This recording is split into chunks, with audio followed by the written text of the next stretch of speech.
Most football players are perceived to have a stereotype energy of going to nightclubs and having big flash cars. I don't fit in that at all. I'm a source of constant amusement to my teammates, and on the bus it's alright to get 2.5 hours of Whitney Houston or the Drifters, but the polls go on for about 2 minutes. It's a rapid rush down the bus to see who can get it off the tape deck first. I started off as a paint and decorate in Stirling when I was part-time with Stirling Albion, and although it was 4.5 years, which was very hard, it was good to have a trade, and it was there that I got involved in politics for the first time, and a journeyman gave me a copy of The Ragged Trailer Philanthropist, which is still a book I read. The political campaigns I've been involved in have been various. At the moment involving obviously the Stop It, the anti-poll tax campaign, which I think is very, very important, and which I think the Scottish people have proved they just don't want to pay. But other ones I've been involved in have been just at local branch level, trying to get people elected for council. The proposals that the government have put forward for facilities such as we have here at Meadowbank and other leisure centres about the country are that the management functions will go to private companies, which means that really all the profit-making concerns such as the catering, the cleaning and all things like that will go into private hands, so the profits will go into the big companies, and all the menial other kind of tasks that are non-profit making but which are just as important to the public will remain in public hands.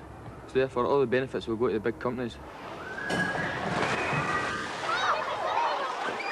think the most basic and obvious worry is that the cost of entry is going to double, treble, even quadruple with the privatisation of sports centres.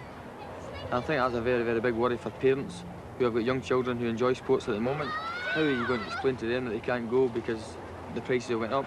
You can't explain to them, it's government policy. Safety standards are also going to come under the jurisdiction of the management after privatisation. I think safety is all important in a swimming pool. I think it's very important to look at the fact that St John's Ambulance and other sporting bodies have already publicly stated that they're very worried about the privatisation. I think we've really got to look at all aspects of it in a broad spectrum. As in the Commonwealth Pool here, we are very well staffed and very well supervised. I think perhaps that wouldn't be the case with a lot of unscrupulous companies. But as in here in Edinburgh, they've put in hydraulic wheelchairs so that disabled people can get in and out of the pool. And you've got to really ask yourself if private companies will invest in these kind of facilities for disabled people and physically handicapped people. And if profit's the motive, you've really got to think that perhaps this won't be the case.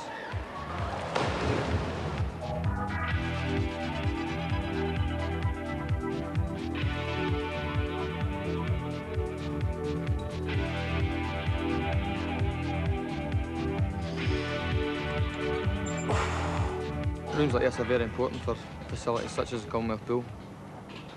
The initial investment would be tens upon thousands of pounds, and it's very expensive to keep upgrading the machinery which it needs as you get advancements in modern technology for fitness.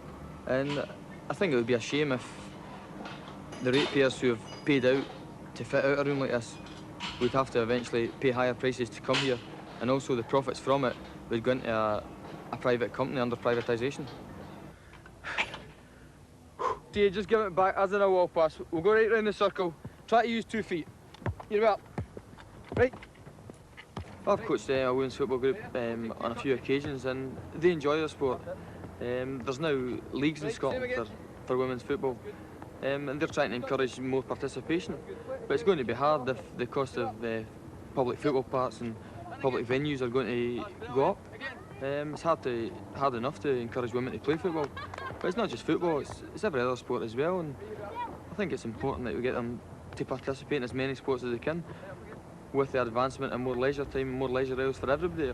Here at Meadowbank they've got concessions, which are an important part of an unemployed person's daily life. I think it's a good thing to have. I think basically you've got to ask yourself the question, is sport a luxury or is it a right? And I think everybody should have a chance to do whatever sport they want, including such specified sports as javelin and weightlifting and things like that, which you can't do as you could do play football or play rugby out the back garden. You need specialised equipment for these. And I think it's important that these kind of rooms and facilities remain in the hands of local councils, who will constantly upgrade them and improve them and keep them maintained.